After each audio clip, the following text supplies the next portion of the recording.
Despite the campaign against deforestation in Nigeria, tree felling for firewood and charcoal is still going on. It is a common practice in the country, even in big cities like Abuja. If you go to homes, you see heaps of firewood. Take a stroll or a drive around the homes or around the street, you will see heaps of firewood all over the place. Nigerians still use firewood for several reasons. One, there's a cultural tie. As Africans, things like gas, kerosene, and others, electricity, are alien to us. So most of us who have our roots in the rural background have this, if you like, call it an emotional tie to wood, because it's a natural fuel that our people use for cooking, for roasting, for energy, even for warmth.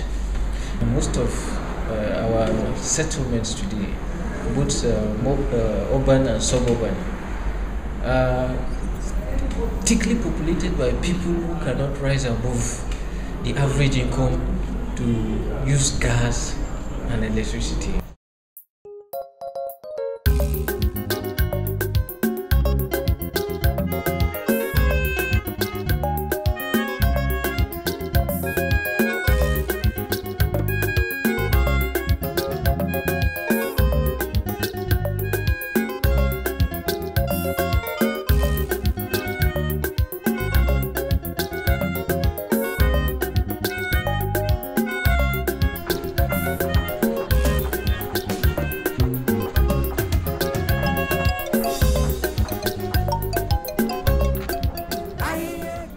People make money from wood.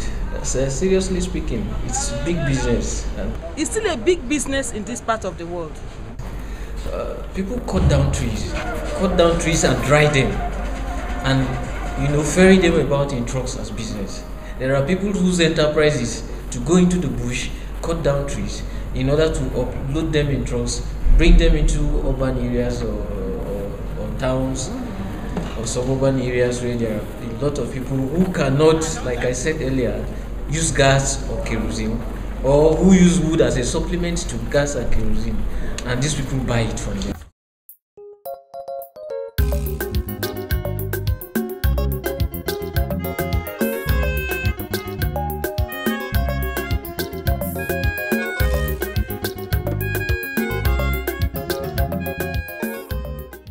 We sell this one.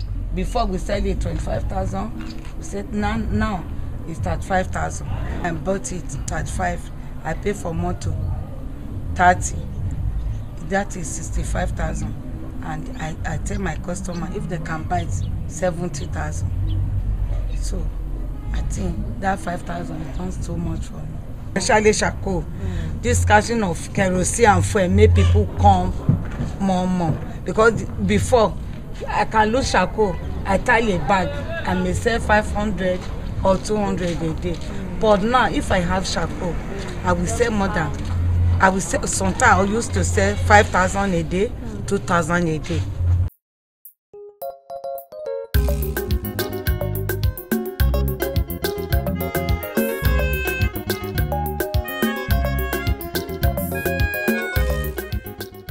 I got my supply from all these people that used to supply charcoal. We bought a bag now 1,500 and we are selling 1,600. Yes, I'm making it.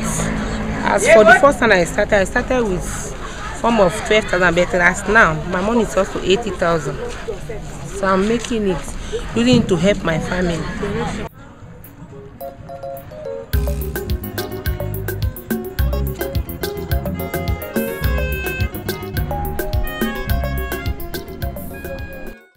There's a direct correlation between the use of firewood and deforestation. I am worried. I'm worried because in my short span of existence, I see that the country is opening more and more and more. Opening in the sense that places that before were expansive belts of woodland have become open velds, and this is encouraging desertification.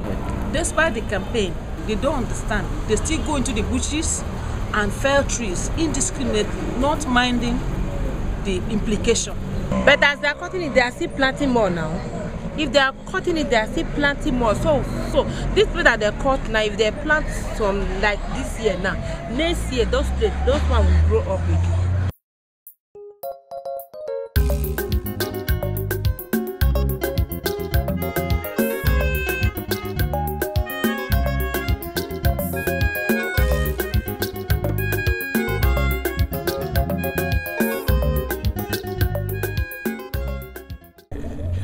Where this is what I heard. I can never lie for I heard that thing.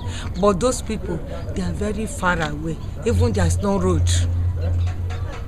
They make road by themselves. To discourage the use of wood is going to be quite difficult in a country like Nigeria, where over 60-70% of the country is rural, and then close to 80% of the people are poor. If you want to discourage them from using wood, then you must make something like electricity abundantly efficient, so that rather than use wood, people have the courage to use electricity, and then it is cost efficient for them. And then we have a lot of natural gas which is wasted by flaring. If the gas that is wasted by flaring were to be harnessed as associated gas, a lot of it is sufficient to make the supply of gas cheap in Nigeria, and to encourage people to use liquefied natural gas.